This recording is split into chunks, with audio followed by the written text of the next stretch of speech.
Está no ar mais uma vez aqui, começando para vocês o As Suas Marcas Podcast, chegando ao seu episódio 25, para quem achou que não ia durar nem dois, né? Já chegamos no episódio 25, acho que estamos traçando um bom caminho. Os números da audiência estão absurdos, marcas batem a nossa porta todos os dias querendo nos patrocinar, mas a gente só vai deixar patrocinar a gente produtos que a gente realmente acredite e realmente use. Então...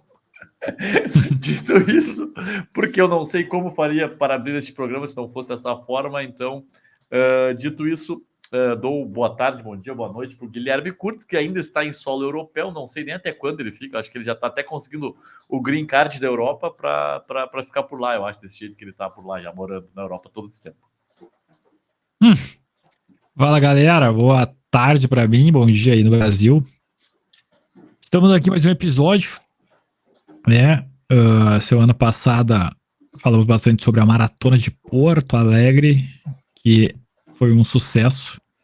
E fazer aqui uma correção, né? Já que nossos ouvintes qualificados, eles ouvem e dão suas opiniões.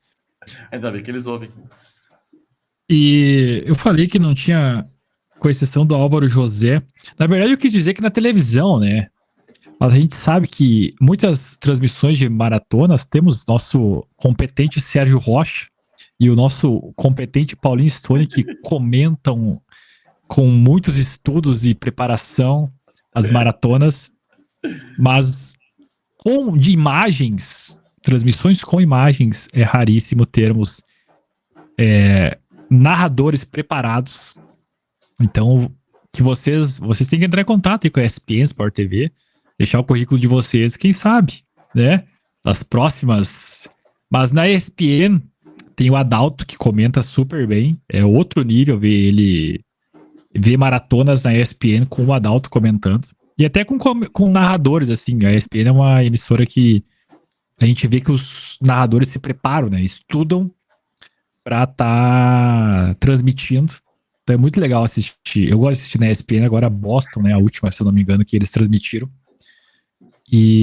Mas maratonas transmitidas sem imagens, Paulinho Stone e Sérgio Rocha, grandes nomes do Brasil que transmitem as maratonas.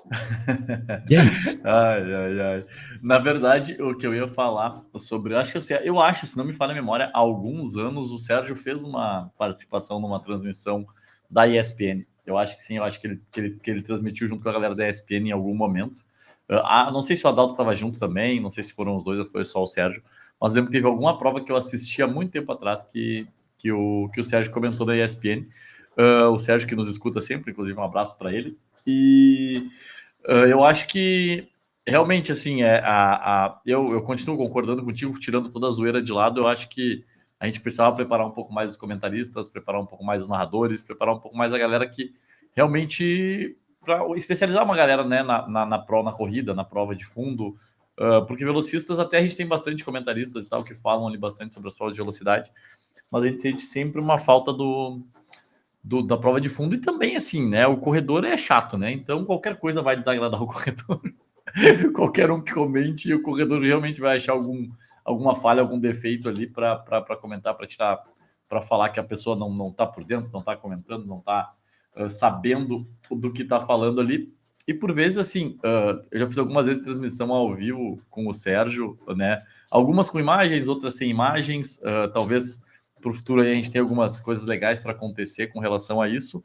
Mas eu acredito que é muito complicado. O ao vivo ele é muito difícil. Ele é muito... Acontece a coisa, tem que estar ligado e vendo e olhando e pegando a informação e olhando no site para ver se está certo na informação que está dando. Então, tipo assim, é uma correria, sim, mas é bem divertido. O que não está na cabeça da pessoa ali é realmente complicado de buscar ali no bate-pronto ali. Mas é isso, né? Então, um abraço aí para todos os locutores e para todos os narradores e comentaristas de atletismo do Brasil. Nossa admiração. Mas, comentando aqui, nós tivemos 2 etapas da Diamond League próximas, Oslo e Estocolmo. E o grande duelo que tivemos, sem dúvida, era, né, Karsten Warholm, Ray Benjamin e Alisson dos Santos, né, os 3 melhores atletas do 400 com barreira da atualidade e da história, se enfrentando, o que é raro, né? É muito difícil a gente ver confrontos de atletas referências antes de campeonatos mundiais, antes de Olimpíadas, e eles estão se enfrentando. Foram 2 duelos, primeiro em Oslo, né, na casa do Carster Warholm. Cara, a minha opinião é que criaram esses 300 com barreira pro Carster Warholm, sabe? Porque pra mim não faz muito sentido ter esse 300 com barreira, se tem 400 com barreira. Se fosse assim, 200 com barreira, talvez faça mais sentido, mas 300 com barreira é igual o pessoal correr 400 raso e correr 300 raso. Eu acho muito semelhante, assim, não é pro público algo diferenciado. E em Oslo, né, o Carster Warholm bateu, eles nem chamam de recorde mundial, eles chamam de World Best, a melhor marca da história, porque como o 300 com barreira não é uma modalidade olímpica, não é chamado de recorde mundial, é chamado de World Best, né?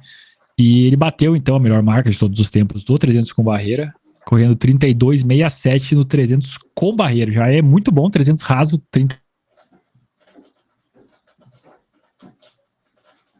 Eu acho que Guilherme travou. Acho que Guilherme...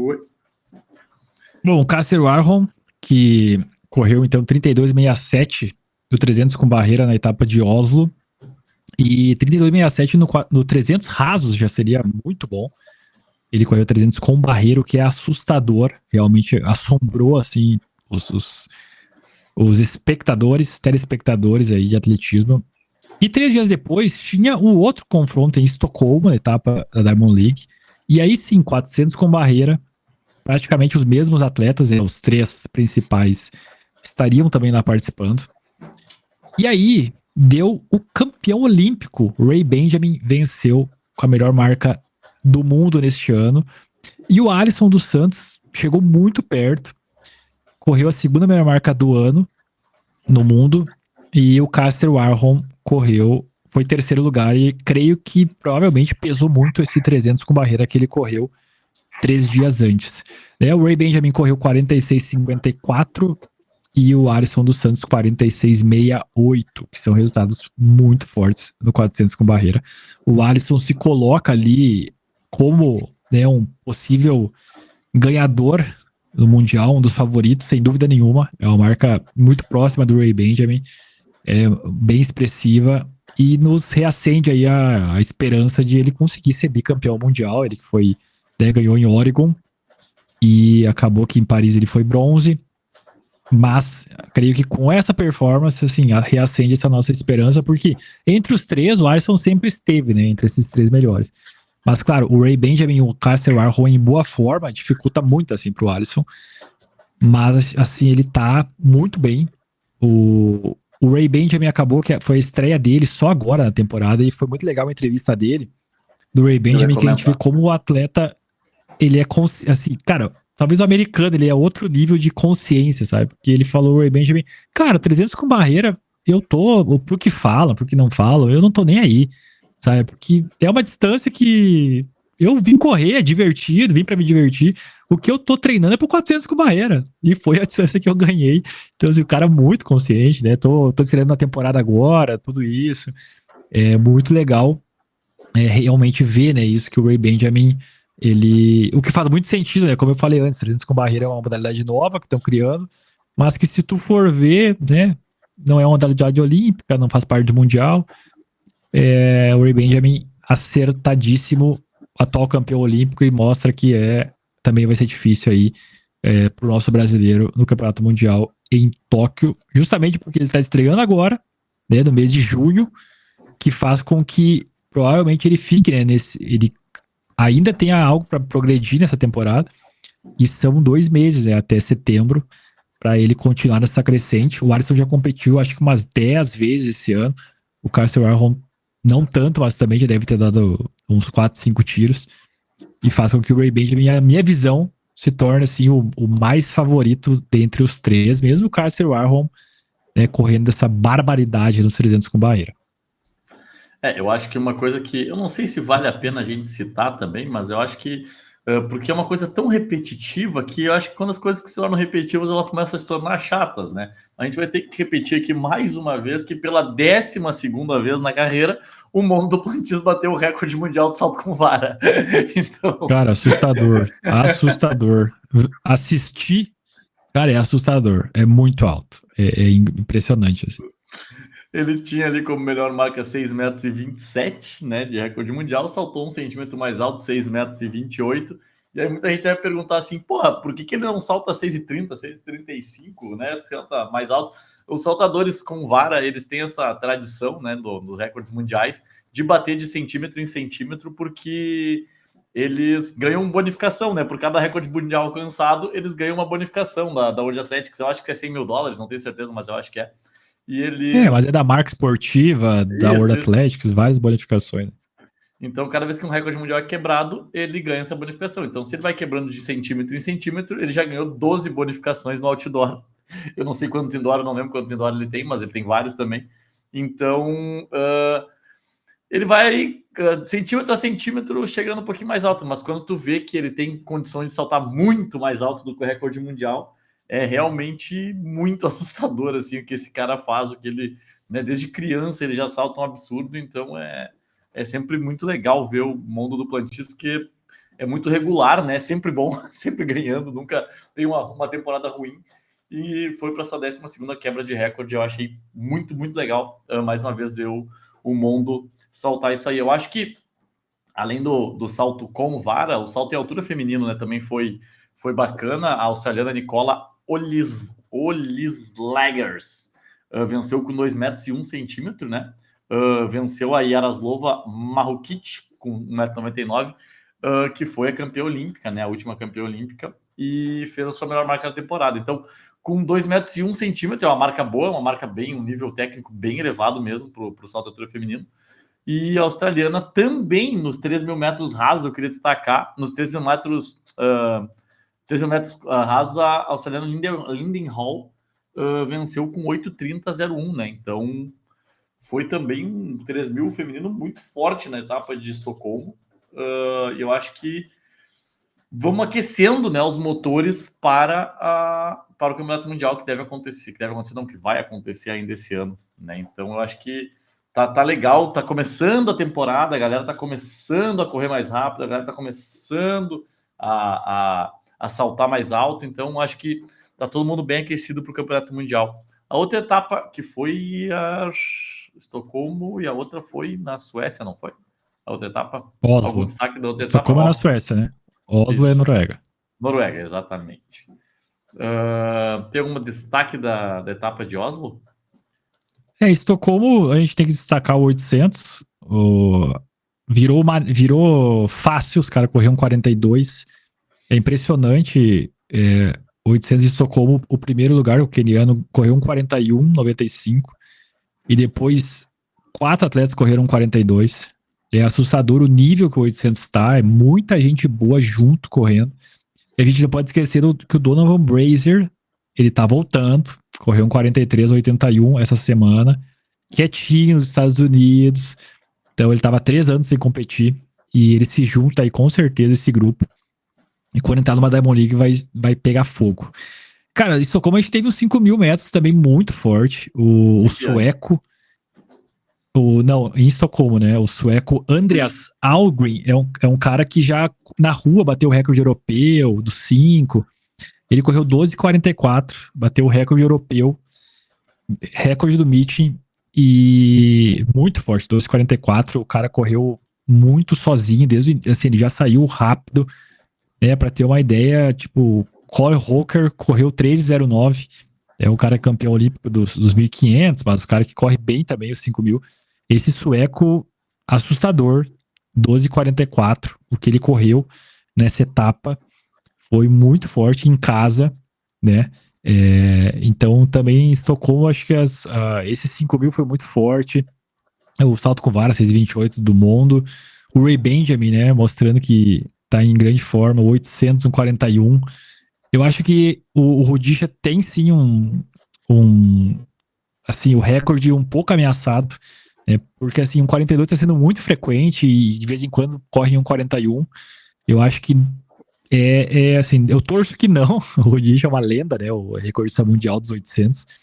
Mas é uma ameaça, assim, porque a fase do 800 é muito forte no mundo. E, cara, e de Oslo a gente tem que destacar o Nico Young, né? Bateu o recorde americano. Estados Unidos, uma cultura imensa no fundo, e o Nico Young correu 12,45, batendo. Só as pessoas às vezes confundiram que o recorde é do Grant Fisher, mas ele bateu o recorde indoor, né? Se eu não me engano, 12,43. Então, mas o Isso. outdoor, o Nico Young bateu. E é um atleta jovem, saiu da faculdade há pouco. É muito forte, cara. Eu tava falando com o pessoal aqui. Os africanos, eles tinham, né, nos últimos anos, um destaque muito grande. Assim, o africano vai correr 5 e 10 uma prova da Diamond League, os africanos brincavam. E não tá sendo mais assim, né? A gente vê um sueco ganhando uma etapa, um americano ganhando outra. Não sei que suco eles estão tomando, cara. Mas que estão se equiparando aos africanos, eles estão, né? Tem muita gente fazendo resultado, tem muita gente correndo bem. E, e o Nico Young foi uma marca, foi assustador, né? A marca do Nico Young, que nem eu disse, né? A gente está aquecendo os motores aí para o Campeonato Mundial. E eu acho que, sinceramente, se chegar todo mundo saudável na competição, vai pegar fogo desde o 800, o 400, o 200, 100, todo mundo vai ser muito difícil. Eu acho que a gente vai chegando num ponto que os favoritos não vai tendo mais favorito, né? Que nem tu falou no 800 aí, a etapa de Oslo também, né? Venceram com tempos rápidos. O Anione venceu com Também. uma 42,78. O espanhol Mohamed Ataui foi segundo com uma 1,42,90. E o Jamel Sedad, da Algéria, foi terceiro com 1,43,06. Então, tipo, o terceiro colocado correndo 1,43 baixo é uma coisa que não é muito comum nessa altura da temporada, né? E no 5, a prova que o Nico Young ganhou, a gente tem que destacar também Uhum. o George Mills, no britânico. Ele bateu o recorde de nada mais nada menos do que um atleta que o Paulinho adora, que é do Mofara, né? O recorde britânico do 5 era do Mofara. Então cai esse recorde aí, o George Mills, 12,46,59, bateu o recorde britânico. Também, né, um recorde importante, né? A Grã-Bretanha sempre teve atletas muito bons. Então, numa etapa caiu o recorde americano do 5, recorde britânico, e caiu também o recorde suíço, que é de um atleta africano, Lobalo, atleta africano que é naturalizado da Suíça. Faz muito PB, muito SB. Realmente, cara, Tóquio provavelmente vai ser o mundial, assim, com a pista melhor, assim, melhor tecnologia possível, estádio melhor. A gente sabe que o Japão, né, esses países asiáticos, quando trazem eventos desse porte, é absurdo. E os atletas continuar nessa fase, tem tudo para ser um dos mundiais mais fortes. A gente lembra Pequim 2008, que o Bolt lá correu 9,63, que foi o recorde mundial da época. Já foi, né, um mundial assim absurdo em Pequim, muitas marcas boas. E agora em Tóquio, eu acho que tem tudo também para ter recorde mundial atrás de recorde mundial, grandes marcas, porque vai ser um mundial muito forte. Vai ser um mundial muito forte. E além dos atletas, se nós tivermos só o Alisson, acho que só o Alisson competindo, medalhando, né, na Diamond League, nas etapas da Diamond League da semana, nós tivemos aí, a exemplo do Curtis, que está lá na Europa competindo, nós tivemos diversos brasileiros, né, competindo pelos meetings aí de Portugal, da Espanha, em vários lugares do mundo. Uh, Em Braga, em Portugal, a Letícia Ouro Melo venceu o salto em distância, né? Bateu o recorde da competição com 6,30. E a Eliane Martins foi bronze com 6,14. Então é a Letícia, que estava parada há algum tempo também, né? Ficou recuperando de lesão, não estava competindo. Já voltou a saltar e voltou a saltar muito bem, né? Ela que é uma atleta que ela é vice-campeã mundial, ou é bronze no Mundial, agora não lembro se ela é bronze ou prata ou bronze no Mundial, mas é uma atleta com medalha em Mundial. Então tá retomando aí, né, as boas marcas, os bons saltos, batendo um recorde da competição do meeting de Braga. Além dela, o Eduardo Rodrigues e o Thiago Rezende foram ouro e prata no meeting de Braga, também no 110 com barreiras, com 13,26 e 13,32 respectivamente. Então, os brasileiros medalhando, né, no meeting de Braga. O Guilherme Viana correu 49,54, foi seu PB, também no Meeting de Braga, no 400 metros com barreiras. Além dele, a Juliana Campos, do salto com vara na Suécia. Ela saltou, não no Meeting, não na Diamond League, mas no Meeting esse aqui é complicado. Stavros Pagsgala, saltou 4,43 no salto com vara. O Guilherme Orenhas aí tem que destacar, na Polônia correu um baita 800, né? Foi eu acho que foi a oitava melhor marca da história do Brasil, correu 1,45,01 e ficou, né, um centésimo do índice pro Campeonato Não Mundial. É um centésimo. Então. Meio Não? segundo, tá errada essa reportagem. Nossa confederação, ela dá umas fora aí. O índice é 1,44,50, então ele ficou a meio segundo. Hoje a gente estava comentando isso, até que tá errado essa reportagem que você está lendo aí. Eu acho que o 45,00 era o índice para a Olimpíada, não era? Ou já era um 44,50? Não, também. Não sei de onde eles tiraram isso, cara. 1,44 da Olimpíada era um 44,70, se eu não estou enganado. Um 45,0, não sei de onde, talvez do Mundial Indoor, mas o Orenhas, né, comentando o Orenhas, realmente é uma grande marca. Se eu fosse ele, eu ficaria muito feliz pelo PB, mas, cara, ficaria assim, cara, 2 centésimos eu correria na casa de 44, sim. Que com 44,99 já é outra coisa, né? Sim, quanto tem no 800? Sim. Eu tenho 44. Tu não fala. Mas eu acho que tende aí ao Guilherme Orenhas correr bem, ele tá muito rápido, e voltar aí a ter brasileiros na casa de um 44, a gente faz desde 2017, quando o Thiago Rosário correu um 44, que a gente não tem mais. Então já são 8 anos, né? Sem algum brasileiro correr um 44. A gente torce aí que isso aconteça, né? Porque, que nem eu te falei, o 800 do mundo é assustador, cara, o quanto evoluiu. E não só o 800, a gente vê todas as provas, assim, a maratona, né? A maratona, se tu for pegar nos últimos anos, o quanto a maratona evoluiu uma vez, com 2 horas e 5, 2 horas e 6, ganhava Major, né?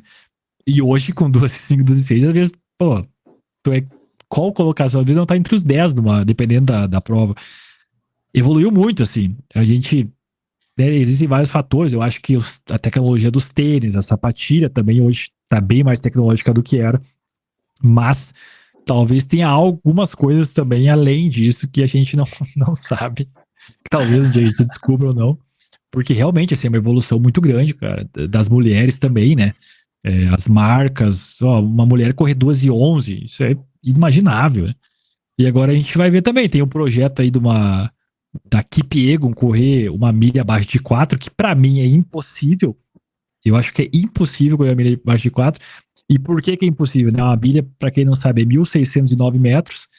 Então, pra tu correr 1 milha abaixo de 4 minutos, tu tem que, o 1.500 pelo menos, passar ali 3,45. Né? Vamos dizer que ela vire o último 100 metros para 15. Último 109 metros para 15 segundos. Então ela tem que passar 3,45. Para ela passar 3,45 e virar o último 100 para 15, ela tem que ter uma margem, né? Então ela tem que ter melhor 1.500, talvez 3,42, 43, para já passar num certo limite. Mas aqui pegou, ela tem 3,49 como melhor. Então para mim não faz sentido, assim, porque ela vai ter que... O melhor 1.500 dela é 3,49. Ela vai ter que passar, assim, 3,45, fazer um PP no 1.500 e ainda correr mais 109 metros. Eu acho que é impossível. A Nike tá vendendo essa ação aí, né? Dizendo, uma mulher... Uma vez era impensável um homem, né? Que uma vez tinham falado que humanamente impossível um homem baixar de 4. Conseguiu. E agora uma mulher. Mas eu acho que a mulher ainda tá longe, cara. É a minha opinião, sabe? Eu acho que a melhor marca dela, se não me engano, tá 7 segundos, né? Atrás, na milha. Isso, 7 segundos. Seriam 2 segundos por volta, né? Exato, isso é muita coisa. Isso é, olha, isso é muita coisa. É muita coisa. A Nike tá lançando um projeto todo especial, como foi o Breaking 2 do Kipchoge, que na primeira vez ele não conseguiu bater, né? Correu 2:00:25, se não me engano, ou 35, na primeira vez que teve o Breaking 2. E agora estão fazendo o Breaking 4, que eu acho que, né, até pela Nike americana, os americanos têm uma tradição muito grande na prova da milha, assim como os ingleses também têm. Mas eu acho também, eu concordo contigo que, embora eles estejam fazendo uma tecnologia toda especial de roupa, de tênis, de muito marketing em cima, olha, tirar 2 segundos por volta da melhor marca para correr abaixo de 4 não vai ser. Quando me perguntaram essa semana, eu também disse, cara, é impossível, não tem como. Não tem como bater, Nesse correr abaixo momento de é 4. impossível, né? Exato. E eu não sei como é que vai funcionar esse Breaking Four da Nike, eu não li exatamente as regras, se vai ter uma pacer por volta, se vai ter pacer homem, se vai ser uma prova oficial, eu não sei como é que eles vão conduzir, porque a do Kipchoge, os 2 Breaking Two do Kipchoge não eram provas oficiais, né? Então, eles não valem como recorde mundial, valem apenas como marketing mesmo, né? Nesse caso dela, eu não sei se a Nike vai colocar ela para correr daqui a pouco, sei lá, numa etapa da Diamond League, se vai colocar ela para correr numa prova específica no Mundial, não sei como é que vai ser, ou se eles vão fazer uma prova em um local fechado, controlado, com pacers, como foi mais ou menos o Breaking Two. Então, vamos ficar de olho para ver. Eu acho que isso não foi divulgado ainda, da forma que será feita nessa milha da Fête Pierron. Eu acho que se a Adidas estivesse conduzindo, talvez a DC ela conseguiria. O desafio dos 10 quilômetros lá, a DC, talvez, acho que talvez dava, né? Pô, lá no Brasil, que o pessoal conseguiu catar um decidão de 10 quilômetros, pô, a descida de milha é mais fácil aí. Mas uma coisa interessante, tu falou agora nessa questão da descida. Tu viu que a Maratona de Boston modificou os índices para 2027 com quem correram maratonas em descidas, né? Cabe aqui a gente trazer também, porque a gente tem muita gente que corre maratona, que nos escutou, que nos escuta aqui, muita gente que corre. Eu vou ler uma matéria aqui da Contra-Relógio sobre isso, que vem bem ao encontro disso que a gente está falando da questão da descida. Então, assim, a chamada da matéria é: Maratona de Boston muda as regras para maratonas em descida e divulga datas para inscrição de 2026. Daí aqui na descrição aqui da foto tá. A Boston Athletic Association, a BAA, anunciou nesta segunda-feira, 16/6, uma mudança importante nas regras de qualificação para a Maratona de Boston. A partir da janela de qualificação para a edição de 2027, os resultados obtidos em provas com grande desnível altimétrico, queda acentuada entre largada e chegada, sofrerão um ajuste, chamado de índice, no tempo final. A medida busca equilibrar as condições entre atletas que buscam vagas em Boston, uma vez que análises recentes mostram vantagens significativas em performances obtidas em percursos com descidas acentuadas, em downhill. Como vai funcionar? Provas em desnível entre 457,2 e 914 metros, acréscimo de 5 minutos no tempo final. Provas com desnível entre 914 e 1828 metros, acréscimo de 10 minutos. Provas com mais de 1828 metros de queda não serão aceitas como válidas para a qualificação. Outra informação anunciada foi a data de inscrição para a Maratona de Boston 2026, marcada para 20 de abril, que acontecerá entre os dias 8 e 12 de setembro de 2025 na plataforma Athletes Village. Já a janela de qualificação para 2027 começará em 13 de setembro de 2025 e seguirá até setembro de 2026, data ainda a ser divulgada. Então eu acho que a Maratona de Boston, que se não me engano é patrocinada pela Adidas, ou estou muito enganado? Eu acho que a Maratona de Boston é patrocinada pela Adidas, então já fez essa modificação aí com questão às descidas, né? Então eu acho que, pô, é justo, é justíssimo, já que a gente, né, viu nesse desafio Adidas o que a galera fez aí depois para conseguir melhorar marcas e tal. Eu acho que nada mais justo do que Boston também. Boston sim, Boston é Adidas.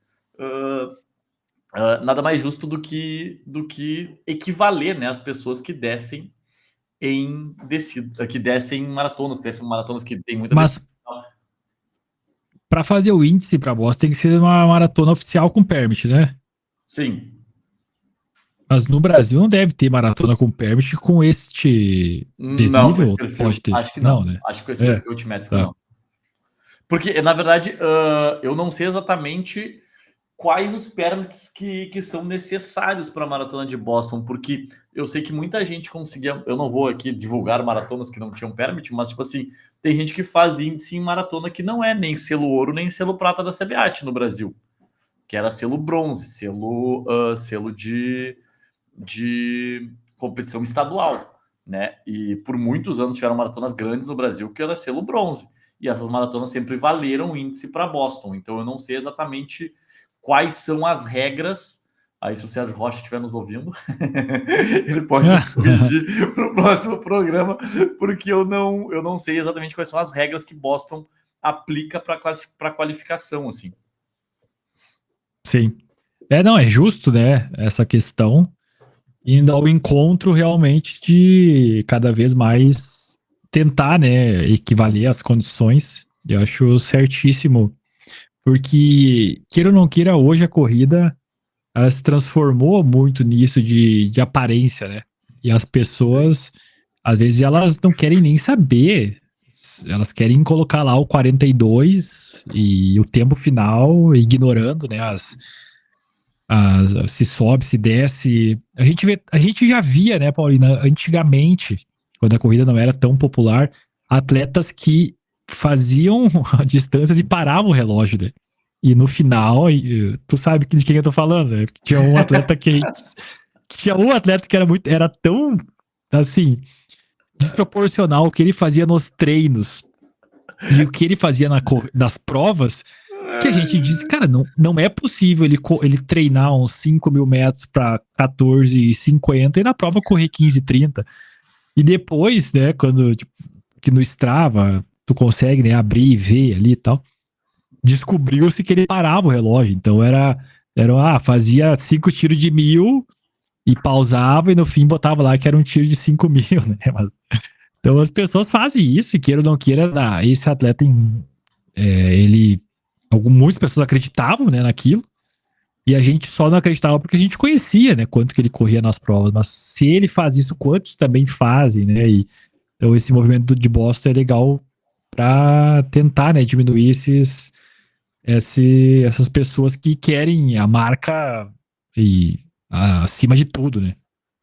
Eu acho que é muito importante também a gente falar que quando a gente fala aqui de corrida, quando a gente fala de atletismo, a gente está sempre falando no esporte com regras, no esporte que a gente gosta, no esporte que a gente ama acompanhar, praticar.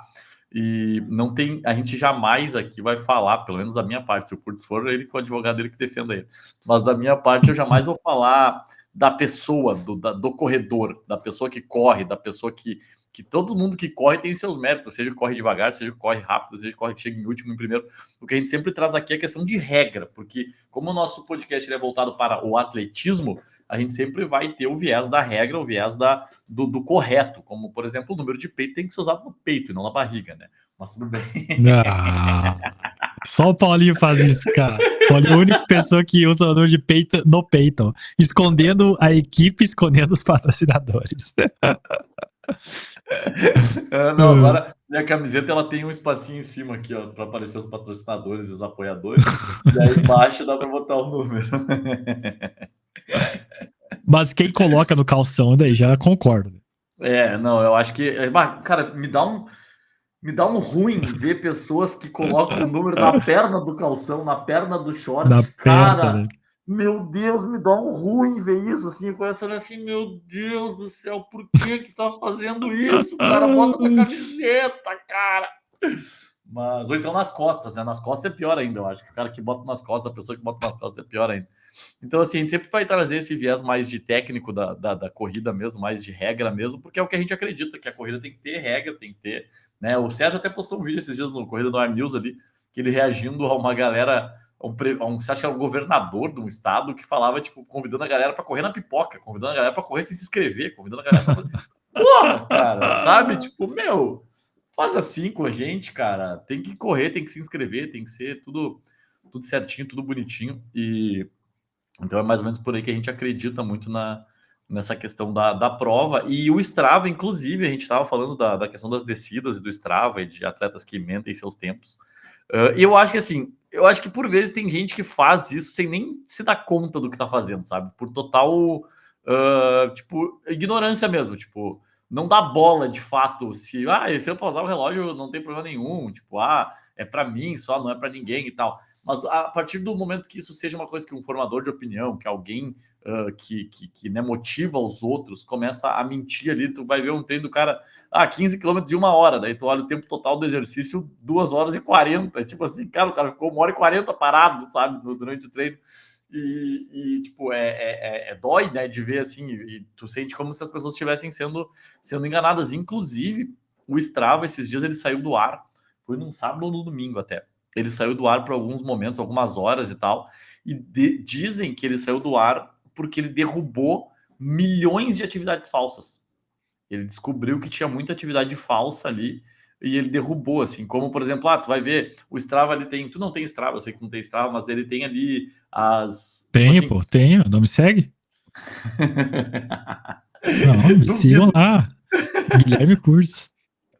Não, Tô te eu vou parar o falando. que eu tô fazendo agora, eu vou entrar no Strava, vou te procurar. E E eu tenho poucas coisas publicadas lá, mas vai lá, vai lá. Guilherme, aqui, ó, Guilherme Curtis, ó, de camiseta do Brasil. Atividade das últimas 4 semanas, 0. Aqui é sigilo, aqui é sigilo. Olha Última aqui, atividade é o quê? Acho que é a rústica da Playtênis, eu acho. não, a última atividade é 1.500 o troféu Ademar. O cara correu de relógio 1.500. Corri de relojão, cara. Pô, vou contar essa história então aí, ó. Cara, esse 1.500 do Ademar, tava aí minha namorada, né? Minha namorada tava no arquibancado lá em cima assistindo. E tava chovendo, tempo ruim. E era a minha última chance de fazer marca pro Sul-Americano. Então, se eu não corresse abaixo de 3,43, eu não ia pro Sul-Americano, né? Ia os 2 primeiros do Brasil. Eu não tinha corrido naquele período ali dos índices e tal. E era a minha primeira prova dos 1.500 do ano e a última chance. Então, tava bem pra correr, né? Acreditava que tava bem. Só que no aquecimento, cara, caiu o mundo. Caiu o mundo. Simplesmente deu um temporal em Bragança Paulista, uma ventania. E eu, meu Deus do céu. Mas enfim, mandei um ótimo pro meu treinador, falei, Zé, eu vou sair pra morte, eu não quero saber se eu vou quebrar, se eu não vou quebrar. É minha última chance aqui, eu vou sair e eu vou passar o 1.000. E eu vou estar de relógio. Então, no 1.000 eu vou olhar o relógio. Aí a minha ideia era se, tipo, eu passasse o 1.000 2:30 sofrendo, eu ia parar, né? Porque o tempo ia estar ruim e tal. Mas se eu passasse o 1.000 confortável, assim, 2:25, 2:26, eu ia continuar, que já ia dar, provavelmente ia conseguir correr abaixo de 3:43. E aí foi isso, corri com o relógio, olhando, assim, olhei a primeira volta, não olhei a segunda volta, olhei o 1.000, daí o 1.000 eu passei 2:24, daí eu falei, opa, dá pra seguir. E daí, quando acabou a prova, eu bati aí no reloginho. Mas quanto tá aí no relógio? Deixa eu ver aqui, eu sair da tela, tá E aqui. eu acho que tá menos do que eu corrida. 3,40. É que no relógio aparece o centésimo, talvez aí não, né?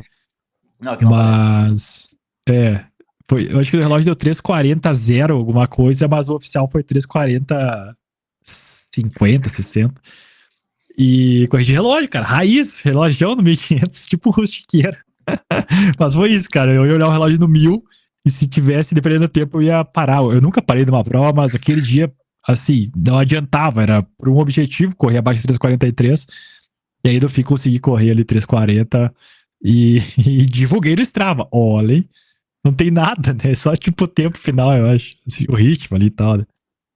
E sabe como o Strava diz aqui, pra ti só tem o tempo total ali, distância 1,53 quilômetros, ritmo 2,24 por quilômetro e tempo 3,40. E tu tem 3 cudos, eu vou ser o 4º cudo que tu vai ter. Não, e tu vê, ó, Paulinho, essa aí no fim é legal, porque foi feito numa pista, corri Aham, exatamente 1.500 metros e não vai dar ali que tem 1.500 metros. Eu acho que exato. até o desnível ele mostra alguma coisa assim, tipo, que não era plano, tipo, umas coisas que tu vê que o GPS não é 100% preciso, né?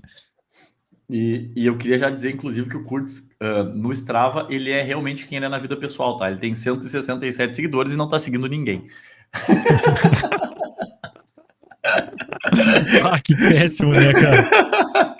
E aí, uma coisa que na verdade, eu abri o Strava para falar sobre isso e a gente acabou entrando nessas histórias do 1.500 das provas aí, mas eu abri o Strava aqui justamente para falar que acontece contigo exatamente o que eu ia criticar as pessoas que acontece isso, tá? Eu não sei porquê, tá? O Strava, ele mostra ali, tipo assim, tu pode colocar os teus recordes pessoais, que aí eu atualizei todos os meus recordes pessoais, estão ali numa mini bio que tem, e essa bio, ela só aparece no computador, eu não sei porque ela não aparece no celular quando tu atualiza. Daí ele dá um resumo ali das últimas 4 semanas, do que tu fez, de elevação, média de tempo, distância, atividades por semana, tal.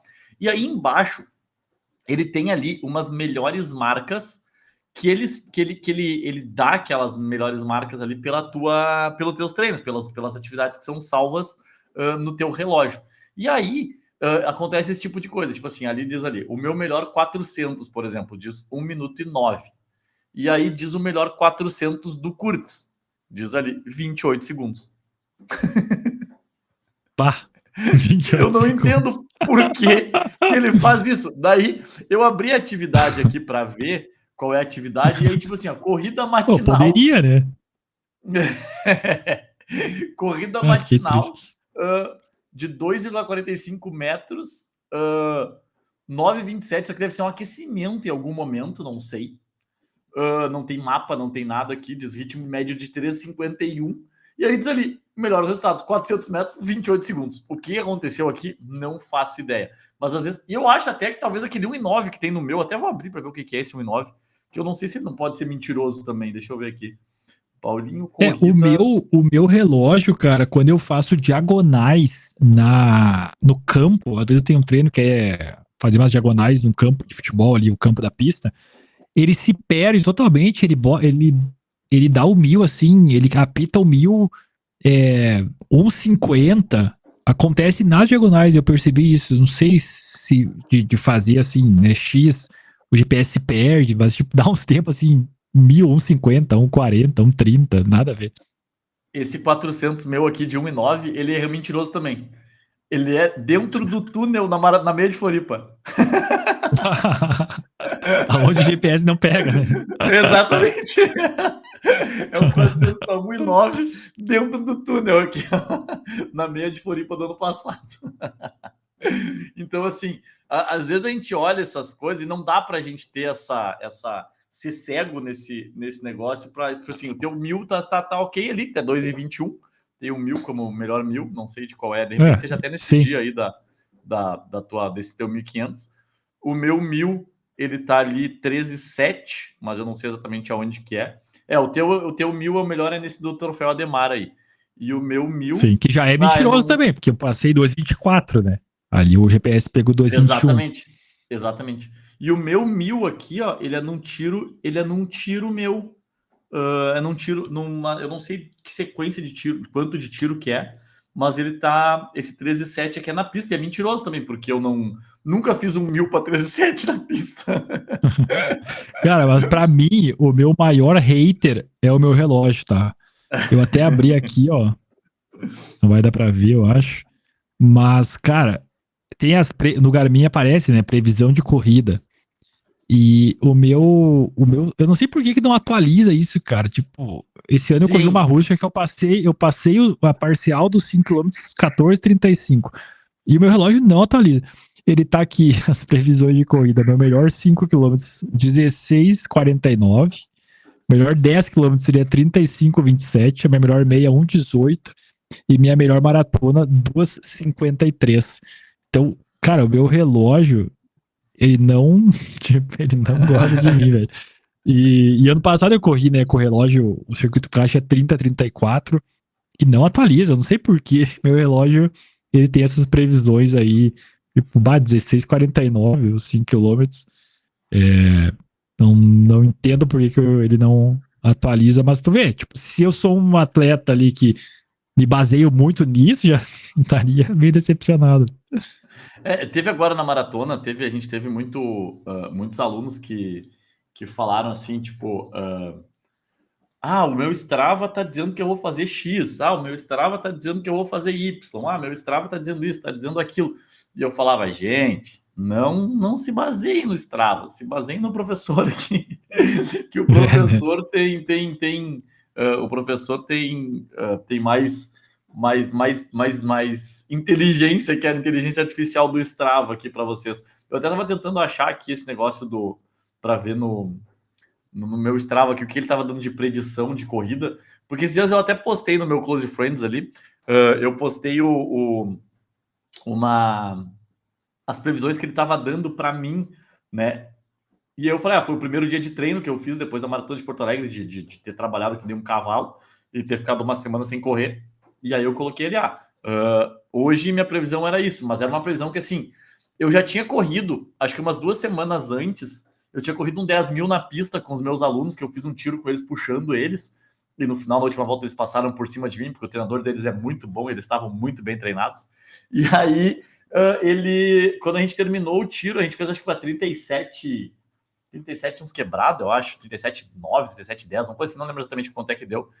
E a minha predição de 10 km era muito mais alta do que esses 37 e pouco que eu já tinha feito na pista. Então, tipo, eu não sei o que ele leva em consideração, mas só para deixar bem claro, antes, não sei se tu quer falar mais alguma coisa com relação a essas questões do Strava e do Garmin, mas só para deixar bem claro aqui, e aí eu vou estar falando para vocês aqui porque o que acontece, tá?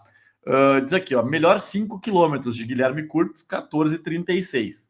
Melhor 5 km meu, 16,30. Eu não faço ideia onde é esses 16,30, porque eu não corro 16,30 faz uns 10 anos. Mas tudo bem. Também foi num tiro na pista, que certamente marcou errado. Foi um tiro de 5 mil. Eu jamais teria corrido 16,30 num tiro de 5 mil na pista atualmente. A não ser que ele seja muito antigo isso aqui, mas eu acredito que não. Então, assim, depois disso, tá? A gente vai olhar aqui, e aí é mentiroso só até os 5 mil, tá? Porque depois de 10 mil, meu melhor 10 mil, 35,08, do Guilherme Kurtz, 36,41. Meu melhor 15 km. 36,41, meu? 36,41. O meu melhor 15 quilômetros. Aí eu começo assim, aí eu começo a desbancar muito o Guilherme Kurtz, porque assim, 54,16 nos 15 quilômetros contra 1 hora 2,12 nos 15 quilômetros.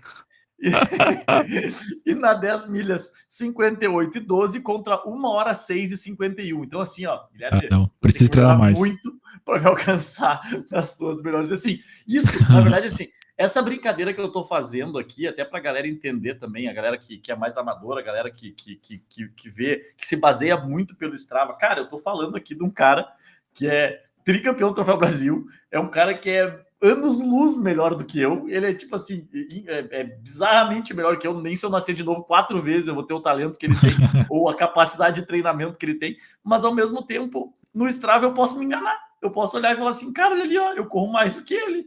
Ele não, então, assim, cara, não fiquem cegos, não seguem e não, tipo assim, esqueçam o ego no Strava, pelo amor de Deus, rodem leve quando tem que rodar, faça as coisas direitinho, esqueçam um pouco ali, é muito bom para tu ter um controle de carga, um controle de treinamento, um controle de intensidade, frequência cardíaca, é interessantíssimo, mas não fiquem cegos por tudo que o Strava, por tudo que o Garmin, ou por tudo que os aplicativos falam para vocês, que nada substitui o treinador de vocês. Eu te treina mais, então, né? Depois desse episódio, também essa conclusão.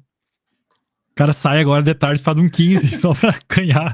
Pensa um pouco competitivo. Não, fazer um 15 aqui abaixo de 54. Mas é realmente isso, né, cara?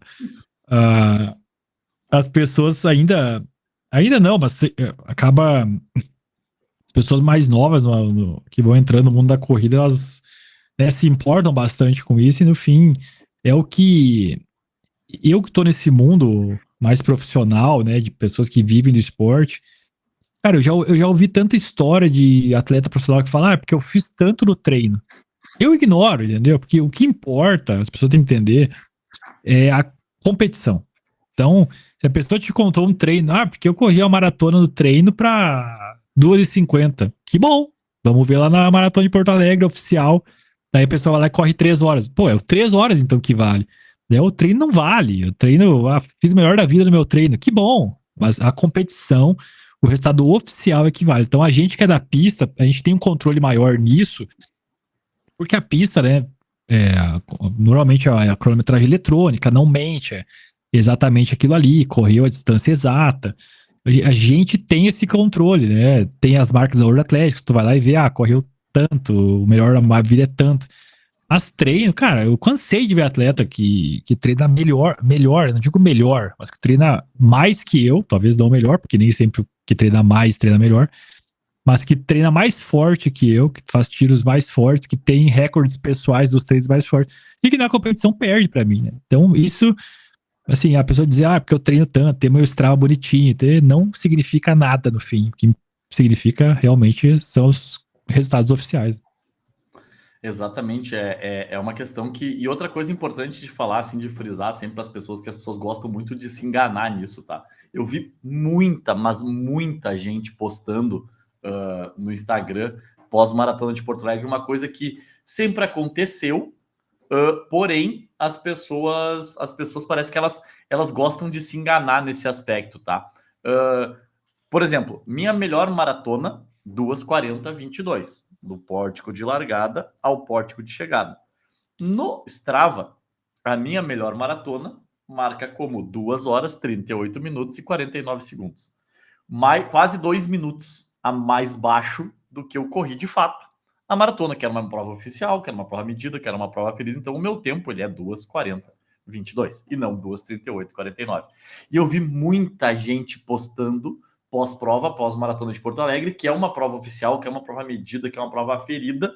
As pessoas postando assim, tempo oficial, 2:40:22, sei lá, o meu tempo oficial. E entre parênteses assim, tempo do Strava, 2:38:49. Porra, cara, tipo assim, cara, tu não correu mais, foi o teu GPS que marcou errado, para de se enganar, criatura, por favor. Exato. Então, assim, e foi a mesma coisa que eu falei para meus alunos, assim, quando a gente começou a fazer cálculo de ritmo, né, para a prova, e muita gente me falou assim, não, quando eu tenho que passar o 42 com tanto. E eu falei, não, tu não tem que passar o 42 com tanto, porque o teu 42 vai dar 42.600, 42.500, 42.700, vai variar muito de GPS para GPS, de pessoa para pessoa. Então, assim, tu tem que ter uma gordurinha sempre, porque, por exemplo, lá em Valência, assim, as placas de quilometragem, elas, cada placa de quilometragem, ela ficava uns 100 metros mais longe de mim quando apitava no relógio, sabe? Uns 50 metros, na verdade, mais longe de mim do que quando apitava o relógio. E assim, por mais que nos primeiros 5 quilômetros da prova eu tenha tido bastante dificuldade de correr, de fato, por causa da quantidade de gente, depois dos 5 quilômetros, cara, eu corri 99% do tempo em cima da Blue Line. Então, assim, eu fiz a menor... E eu fiz, às vezes, tangentes melhores que a Blue Line, porque eu vi que a Blue Line não tinha tangente tão boa quanto poderia ter sido feita. Então, eu fiz a tangente mais fechada, inclusive, do que a Blue Line. Então, eu corri realmente uma distância de 42.195 metros, ou daqui a pouco um pouquinho mais, por causa do começo de prova. Mas, assim, o que importa, cara, é a tua largada do pórtico ao pórtico, que está escrito no resultado do chip. Então, assim... porque não adianta, às vezes, eu gosto muito de usar isso como parâmetro para prescrição de cargas, né, no treinamento, para prescrição de intensidades. E aí tu olha, a pessoa te manda lá no Strava, ela te manda o Strava, sei lá, 10:50 deu daqui a pouco numa prova oficial, né? E a pessoa te manda lá, e aí o ritmo já tá bagunçado, o ritmo já tá diferente, daí tu vai calcular uma carga de treinamento ali, uma intensidade, e já dá errada, porque tem ali, sei lá, 2, 3 segundos de ritmo mais forte ou mais fraco do que a pessoa realmente faz, ou que a pessoa realmente fez. Então eu gosto muito de olhar, gosto muito de ser o mais preciso possível nessas questões aí. Mas é isso, eu acho que eu vou parar Pra quem não sabe o que é a Blue Line, explica aí pra pessoa. Blue Line, então vamos lá.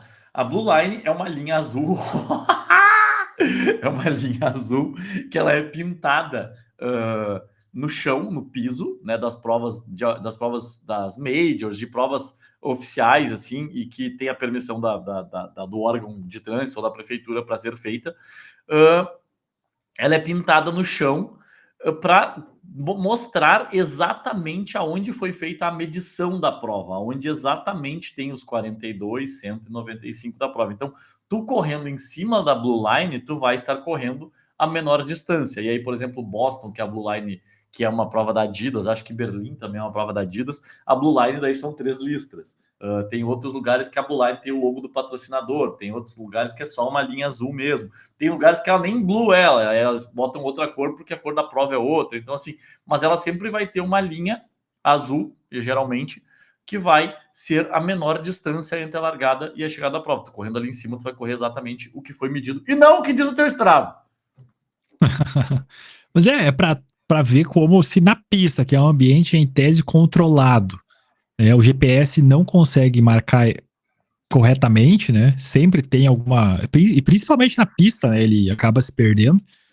Então, numa maratona que são 42 quilômetros, a probabilidade de também ter divergências é muito grande, né? As pessoas têm que parar, né? O resultado oficial é o resultado oficial. O resultado do Strava, do teu GPS, é claro que é um resultado que tá ali, mas a gente tem que seguir o resultado oficial, ainda mais uma prova que tem permit, né? Que é a medição oficial, que é uma medição confiável. Então, é isso, realmente hoje tem esse movimento, né, das pessoas postar o que deu no GPS. Não, gente, é o resultado oficial lá, bonitinho, e se baseia nisso que realmente é o que importa. Eu acho. E também, por exemplo, o Garmin, eu não sei se o Chorus tem também, eu uso o Garmin, mas eu acho que o Apple Watch não tem muita gente que usa o Apple Watch também. Que na pista, por exemplo, tem o modo atletismo do Garmin, né? Que teoricamente ele marca certinho, nas 400 metros, geralmente ele marca certinho. Mas, cara, muitas vezes ali tu faz um tiro de 5.000, ou tu faz alguma coisa mais ritmadinha, assim, que tu dá o lap manual nele ali, ele vai marcar ali como 390 ou como 410, 420, 380. Então, assim, ele ele dá uma enganada do ritmo ali. Se tu olhar, se for seguir pelo ritmo de 380, é um ritmo bem diferente do 400 ou do 420 que ele marca. Então, tem que ficar sempre, que nem eu sempre falo, né? Pista é volta a volta, é ritmo, é tempo de volta, não tem pace em 400, né? E é mais fácil para a galera conseguir entender e fazer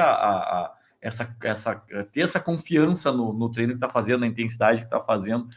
Muita gente deve estar pensando que a gente está viajando aqui, que a gente está falando uma coisa que não importa, mas importa.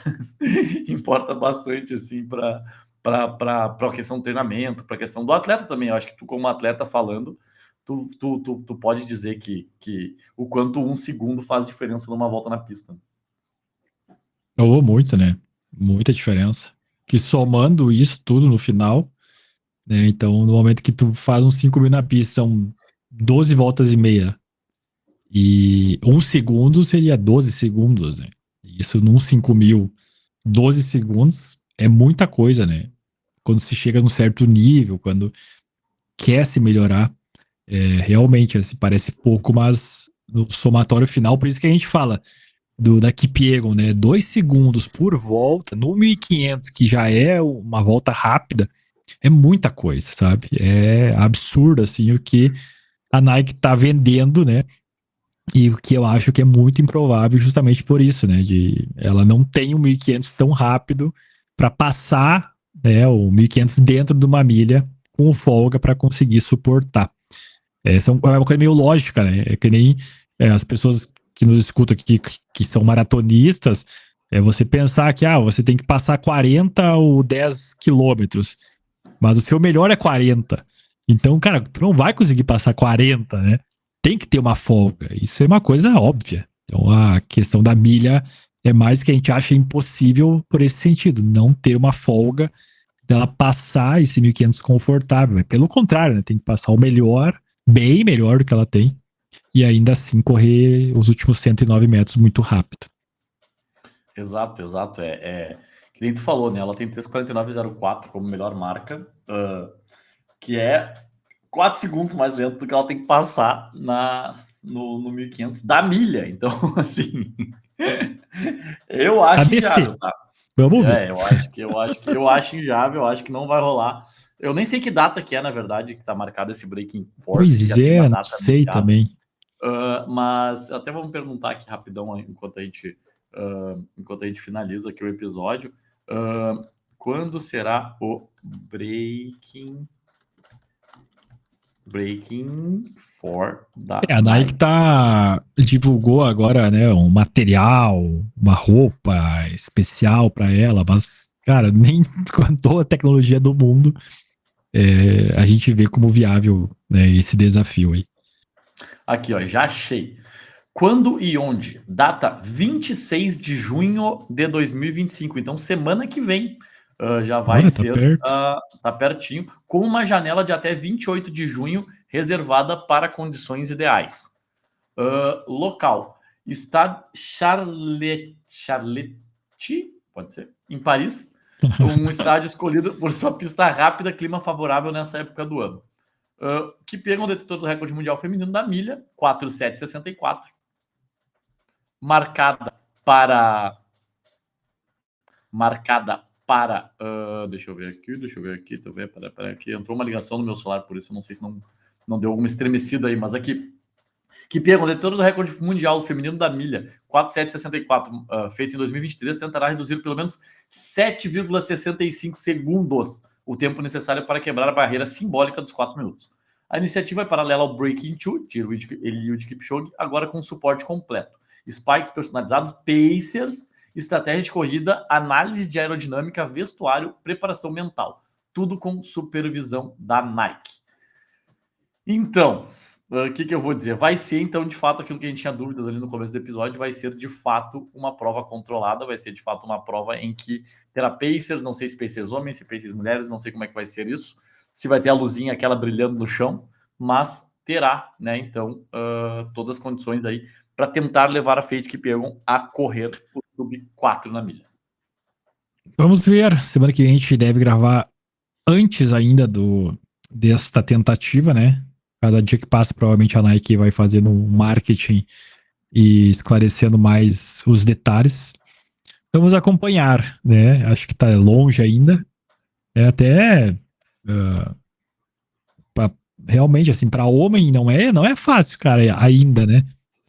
Baixar de 4 minutos e eu acho que tá um pouquinho distante, tendo em vista os tempos que a Kipiegon tem, assim como outras mulheres também, né? Ainda um pouquinho distante, mas vamos estar acompanhando, né, o mundo do atletismo aí que já está a todo vapor. Estamos no dia 17 de junho, 2 meses praticamente para 3 meses para o Mundial, né? Julho, agosto, setembro, mas os atletas já se direcionam principalmente para os nacionais, né, que fazem as seleções. A gente tem em agosto ali o Trials dos Estados Unidos, que é uma pré-Olimpíada, né, um pré-mundial, resultados muito expressivos. A gente teve essa semana acontecendo, na verdade semana passada, as finais do NCAA dos Estados Unidos, e também assim, a gente percebe por que os americanos são tão diferenciados. A questão da final do universitário, né, é muito forte, resultados muito expressivos. Claro que não são só americanos, hoje a gente vê muito atleta de fora indo para os Estados Unidos estudar e participando, né, das finais do universitário, mas também muitos americanos que surgem, né, e estava vendo velocistas principalmente, que a gente talvez nunca ouviu falar, correndo, vi mulher que correu 10,80, abaixo de 22 do 200. A gente teve uma atleta do 400 com barreira, já participou de Paris, correndo 52, né, uma marca muito expressiva. É impressionante como o americano tem, né, esse nível elevadíssimo das competições, uma competição universitária que se equipara a resultados olímpicos em muitas provas e mostra realmente, assim, por que se faz tanto atleta bom, porque eles estão num ambiente que é absurda a questão dos resultados. E no momento que a gente vê que para ir para uma Olimpíada você tem que ganhar um campeonato nacional e ficar entre os 3 melhores, senão você não vai, né? O que foi, até ontem a gente estava conversando do Donovan Brazier aqui, né? O Donovan Brazier é um atleta de 800 metros, um americano, foi campeão mundial em 2020 ou 2020, se eu não estou enganado. Em 2021, no Trials, o atual campeão mundial não ficou entre os 3 melhores americanos na seletiva e não foi para a Olimpíada de Tóquio. Mesmo ele sendo o atual campeão do mundo, ele não ficou entre os 3 melhores americanos e não foi. Assim, o cara era favoritaço em Tóquio, né, para ser pódio, e não tem choro, cara, não ficou entre os 3. A Mu, ano passado, né, atleta do 800, caiu na final do 800 no Trials, não ficou entre as 3, era atual campeã olímpica, tá fora. O americano, ele tem essa mentalidade de não tem um jeitinho para colocar um atleta lá, pode ser quem for. Ficou entre os 3 na competição, na seletiva, ficou, não ficou, tchau, sabe? Então, o Donovan Brazier é um exemplo que o cara é um dos melhores da história, tem uma marca muito expressiva, 1,41, campeão mundial, e ele não foi nunca para uma Olimpíada. Ontem a gente estava pensando nisso, ele não foi para Tóquio, ele não foi para Paris, e é um cara que com certeza isso assombra ele, né? Ele deve ter voltado justamente para isso, cara, eu vou para Los Angeles E então mostra o quão difícil, né? É nos Estados Unidos, não só ser atleta profissional, mas se manter entre os melhores. É uma cultura muito diferente, né? É impensável. Assim. Até ontem a gente falou, cara, ainda bem que a gente não nasceu americano, porque a gente ia ser uns pangaré nos Estados Unidos sem tamanho, sabe? Ou talvez a competitividade elevasse o nível de todo mundo também, né? Pode ser, né? Também, né? Mas difícil. Pelo que eles correm, é muito difícil, né? O americano para todas as provas, né, são muito, muito fortes. E é muito volume, né? De gente, assim, correndo rápido. É muito diferente. Mas é isso então, né? Já estamos com 1h05 de podcast hoje. E a semana passada eu fui xingado, inclusive, e disseram assim, por quê? Quem que definiu que o podcast tem que ser 1 hora? Tinha que ter 2. Então, quando fui xingado dessa forma, então a gente se estender um pouquinho mais aí. Há Mas 5 acho que. minutos. A pessoa vai ficar indignada, igual. Não, mas dá para correr mais 1.000 aí, dá para correr mais 1.000 no treino. Não sei se quer falar mais alguma coisa. Da minha parte, está tudo certo. E eu me despeço da galera até semana que vem para o episódio 26 do As Suas Marcas É Podcast. isso. Isso aí, valeu a quem nos acompanha, nos escuta toda semana. E semana que vem estamos de volta. Eu corro minha última prova sábado, depois acredito que terça-feira é meu voo, mas a gente vai tentar dar um jeito aí de gravar semana que vem. Se a gente não gravar na terça, gravamos no outro dia, mas terá episódio, vamos já cravar aqui. Valeu, um abraço. Feito. Tchau, tchau. Até a semana que vem, galera.